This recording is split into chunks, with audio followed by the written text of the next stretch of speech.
नमस्कार दोस्तों, स्वागत है आपका एक नई वीडियो में। करीब 2 साल पहले प्रयागराज आने का मौका मिला था। प्रयागराज का मेरी पुरानी वीडियो को भी आप देख सकते हैं दोस्तों। पिछली बार समय के अभाव के कारण कुछ स्थानों को अच्छे से एक्सप्लोर नहीं कर पाया था। उन जगहों को इस वीडियो पे मैं कवर करने वाला हूं दोस्तों। अभी हम यमुना नदी के तट से संगम तक की यात्रा करने वाले हैं इसी नाव के माध्यम से। यहाँ के जो लोकल नावक होते हैं वहीं आपको संगम तक की यात्रा कराएंगे। ये नावक प्रति व्यक्ति 200 रुपये से लेकर 1000 रुपये तक आपसे वसूल कर सकते हैं। छोटे नाव और बड़े नाव दोनों यहाँ पर अवेलेबल हैं। वैसे इनका काम देखकर मुझे लगता है 300 रुपये इन्हें देना जायज़ है। बहुत मेहनत करते हुए ये आपको वहाँ तक लेकर जाते हैं और वापस भी सही सलामत लेकर आते हैं। ये सेफ्टी का आपका बहुत अच्छे से ध्यान भी रखते हैं और ये क्षेत्र भी पूरी तरीके से सेफ़ है। अंडर गवर्नमेंट उत्तर प्रदेश के अंतर्गत आती है। मैं अपने मम्मी के साथ हूँ, उसका पहली बार प्रयागराज का टूर है। और अभी हम संगम पहुँच चुके हैं दोस्तों। यहाँ पर बहुत सारे फ्लैग हैं जो यह दर्शाती है कि यहीं पर गंगा और यमुना नदी का संगम है। अच्छा दोस्तों, आपको बता दो कि गंगा नदी के तट पर जाने से यहाँ पर मनाही है, इसीलिए गंगा दर्शन के लिए आपको नाव के माध्यम से जाना पड़ता है। संगम तक की दूरी तय करनी पड़ती है। शायद गंगा तट पर दुर्घटना होने के ज़्यादा चांसेस हैं और यहाँ पर इन नाविकों का भी अच्छा खासा रोजगार हो जाता है। अब हम इलाहाबाद किले के आसपास पहुँच चुके हैं दोस्तों। ये वर्ड कहना ज़्यादा सही रहेगा क्योंकि जो इलाहाबाद किला है वो पूरी तरीके से इंडियन आर्मी का बेस है। वहाँ बिना वीआईपी परमिशन के आपको जाने दिया ही नहीं जाएगा। बिल्कुल सिक्योरिटी का यहाँ पर ध्यान दिया गया है। ये अंग्रेज़ों के समय से ही आर्मी का बेस है, इसलिए ज़्यादा तामझाम हमें करना भी नहीं चाहिए। आप सबको पता है प्रयागराज का पुराना नाम इलाहाबाद ही है। इस किले को मुगल शासक अकबर ने ज़रूर बनवाया था, लेकिन आपको पता होना चाहिए कि उन्होंने दीन इलाही नामक एक धर्म का भी प्रचार किया था, जिसके कारण इस क्षेत्र में हिंदू और बौद्ध धर्म दोनों का संरक्षण मिला हुआ था। आपको इस किले के क्षेत्र में दोनों धर्मों के अवशेष देखने को मिलेंगे। खासकर हिंदू धर्म से प्रचलित बहुत सारी कथाएं यहाँ पर प्रचलित हैं। यहाँ प्रवेश करने पर आपको सरस्वती नदी का उद्गम क्षेत्र भी दिखाई देगा, जो कि विलुप्त हो चुकी है। बहुत सारी जगह पर वीडियो और फोटोग्राफी करना अलाउ नहीं है। अगर आपको देखना है और यहाँ के बारे में ज़्यादा जानकारी लेना है तो बेहतर यही होगा कि सीधा आप यहाँ आकर देख सकते हैं, जान सकते हैं। बहुत चांसेस है कि बिना स्पेशल परमिशन के आपको इलाहाबाद किले में जाने का परमिशन मिलेगा ही नहीं, लेकिन हिंदू पर्यटकों के लिए यहाँ पर बहुत काम किया गया है दोस्तों। अक्षय वट और पतालपुरी के मंदिरों को संरक्षण दिया गया है, उनका जीर्णोद्धार किया गया है और नए सिरे से यहाँ पर तैयार किया गया है। यहाँ पुराना एक तोप देख सकते हैं दोस्तों आप। इस किले की बड़ी बड़ी दीवारों को आप देख सकते हैं। दीवारों पर लगे हुए बड़े बड़े खिड़कियों को आप देख सकते हैं और बस उतना ही इस इलाहाबाद किले को देख सकते हैं। बाकी अगर आप छोटे बड़े मंदिर और भगवान की मूर्तियाँ देखना चाहते हैं तो आपको बहुत सारे यहाँ पर देखने को मिलेंगे, लेकिन अगर आप हिस्ट्री के अच्छे स्टूडेंट हो तो ज़्यादा आपको कंफ्यूज नहीं होना है। आप अपनी जानकारी का स्तर अपने लेवल से ही रखना। ये जो किला है ना, वो बहुत बड़ा क्षेत्र है। इसी परिसर से ही लगा हुआ है एक भगवान हनुमान जी का प्राचीन मंदिर। आपको भगवान हनुमान जी की प्रतिमा लेटे हुए मुद्रा में दिखाई देती है और यहाँ श्रद्धालुओं की बहुत ही ज्यादा भीड़ होती है। हनुमान मंदिर से थोड़ा आगे आने पर आपको दक्षिण भारतीय एक बहुत ही सुंदर मंदिर आपको देखने को मिलेगा। यहाँ आपको 2 मंजिला दक्षिण भारतीय वास्तुकला से सुसज्जित एक बहुत ही सुंदर मंदिर देखने को मिलता है। मंदिर की भित्ति चित्रकारी और यहाँ की प्रतिमाएं बहुत ही ज़्यादा प्रोफेशनल कारीगरों के द्वारा बनाई गई लगती है। और दोस्तों, दक्षिण भारतीय वास्तुकला के मंदिरों में बहुत सारी देवी देवताओं के चित्रण प्रतिमाएं आपको देखने को मिलते हैं, जो कि उत्तर भारत के नागर शैली से बिल्कुल अलग होते हैं। और इस मंदिर में हनुमान जी के मंदिर की तरह बहुत लंबी लंबी कतारें देखने को नहीं मिलेगी, क्योंकि यह एक दक्षिण भारतीय मंदिर है और प्रयागराज उत्तर भारत में आता है। फिर भी यहाँ आपको राम दरबार भी देखने को मिलेगा और दक्षिण भारत के इतिहास में प्रसिद्ध भगवान बालाजी की भी प्रतिमा यहाँ आपको देखने को मिलती है। मंदिर के दूसरी मंजिल से आप बाहर के नज़ारों का भी आनंद उठा सकते हैं। यहाँ से आपको यमुना तट और संगम दिखाई देते हैं। इंडियन आर्मी बेस कैंप के पास से यहाँ हम गुजरेंगे। यहाँ पर वीडियो फोटोग्राफी लेना अलाउ नहीं है। आगे आपको प्राचीन राम जानकी मंदिर मिलता है, यहाँ आप दर्शन के लिए आ सकते हैं। इस मंदिर की वास्तुकला देखने में भी काफ़ी ज़्यादा अच्छी लगती है। हालांकि दर्शन के लिए आपको समय का ख्याल रखना है। यहाँ दोपहर में बंद रहता है मंदिर और वही चीज़ हमसे चूक हो गई दोस्तों। समय का अभाव होने के कारण यहाँ से हम आगे बढ़ जाएंगे।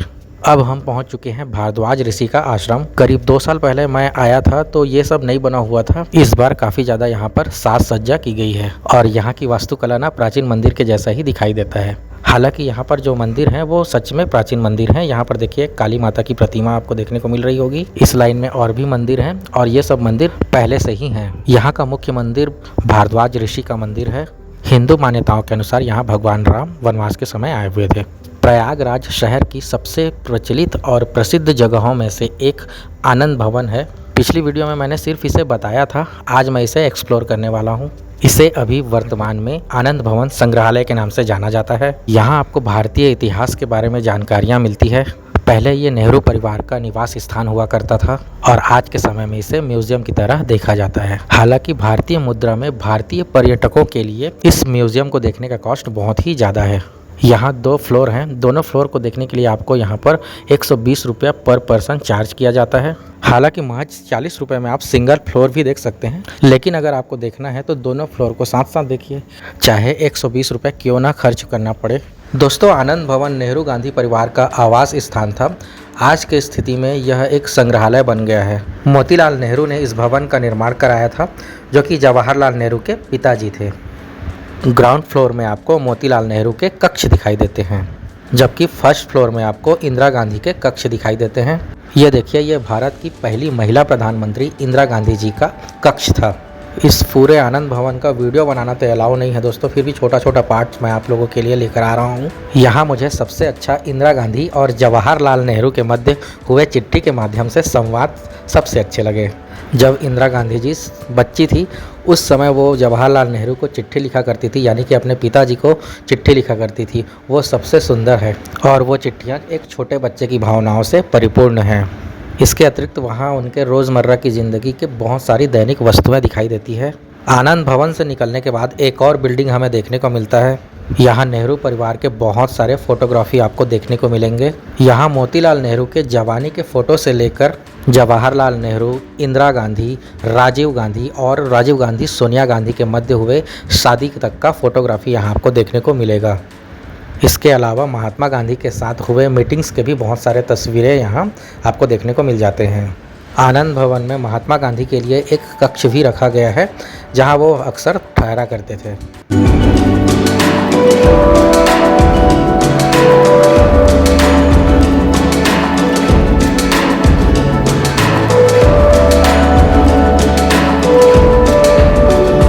यहाँ आपको पंडित जवाहरलाल नेहरू के द्वारा लिखे गए बहुत सारी बुक्स भी देखने को मिलती है, जिसमें उनके द्वारा लिखी गई द डिस्कवरी ऑफ इंडिया प्रमुख है।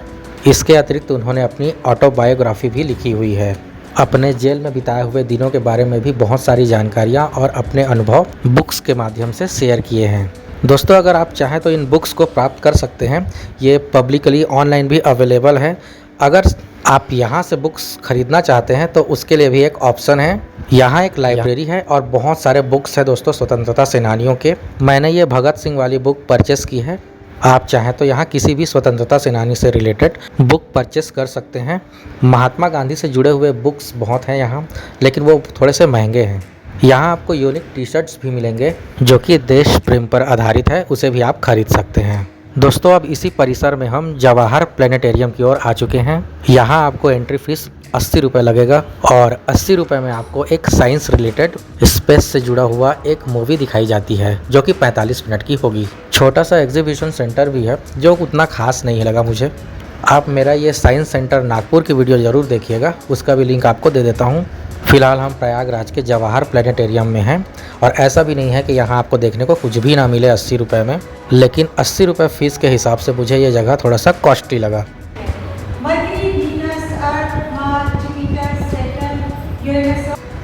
यहाँ पर 10 मिनट का छोटा सा स्पीच भी दिया जाता है, जिससे कि आपको सौर मंडल के बारे में बेसिक जानकारियाँ मिल जाए। एक स्पेस सूट के साथ सेल्फी पॉइंट भी है और हमारी यह 45 मिनट की मूवी स्टार्ट हो चुकी है। मूवी देखते देखते मैंने छोटे से भाग को आप लोगों के लिए वीडियोग्राफी की है। ज़्यादा लंबा वीडियो बनाऊंगा तो कॉपीराइट का इशू हो जाएगा। अब हमारी यह साइंस फिक्शन मूवी तो ख़त्म हो चुकी है। इसके बाद हम इसी परिसर में जुड़ा हुआ स्वराज भवन देखने के लिए पहुंच जाते हैं।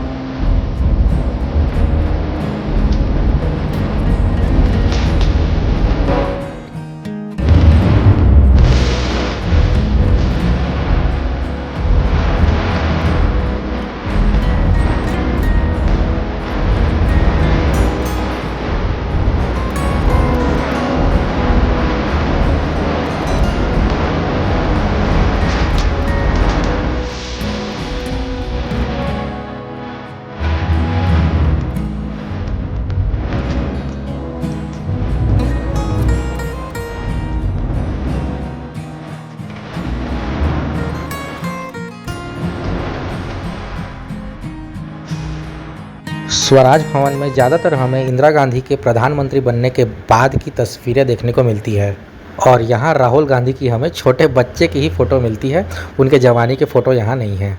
कुछ खुफिया रास्ता जैसा है, नीचे उतरने पर हमें ये चिमनी, जिसे टॉर्च भी कह सकते हैं पहले समय का, और ये टाइपराइटर देखने को मिलता है। कुछ पुराने स्विच बोर्ड भी देखने को मिलते हैं और एक कक्ष है जहाँ महिला अतिथि को भोजन परोसा जाता था। दोस्तों, आनंद भवन से निकलकर अब हम आज़ाद पार्क की ओर आ चुके हैं। यहीं पर चंद्रशेखर आज़ाद को शहादत मिली थी। मेरी पिछली प्रयागराज वाली वीडियो को आप देख सकते हैं, उसमें मैंने फ्रंट साइड की ओर जाकर आज़ाद पार्क में स्थित चंद्रशेखर आज़ाद की एक प्रतिमा को कवर किया था। जबकि दूसरी ओर इलाहाबाद म्यूजियम पड़ता है। एक छोटा सा पार्क है जिसका 5 रुपये टिकट अलग से इन लोग चार्ज करते हैं, जो कि मुझे जायज़ नहीं लगा। यहाँ पर भी एक चंद्रशेखर आज़ाद जी की प्रतिमा है। यहाँ पर थोड़ा सा वीडियोग्राफी करने के बाद हम सीधे इलाहाबाद म्यूजियम में प्रवेश करेंगे और इस म्यूजियम को देखने के लिए आपको 25 रुपए का अलग से टिकट लेना पड़ेगा। यहाँ दूसरी शताब्दी से लेकर आधुनिक युग तक के पत्थरों की मूर्तियाँ देखने को आपको मिलती है, जो इसके आकर्षण की केंद्र है। यहाँ पर हिंदू धर्म और बौद्ध धर्म की मूर्तियाँ आपको देखने को मिलती है। साथ ही साथ प्राचीन मंदिरों के छोटे छोटे अवशेष भी देखने को मिलते हैं।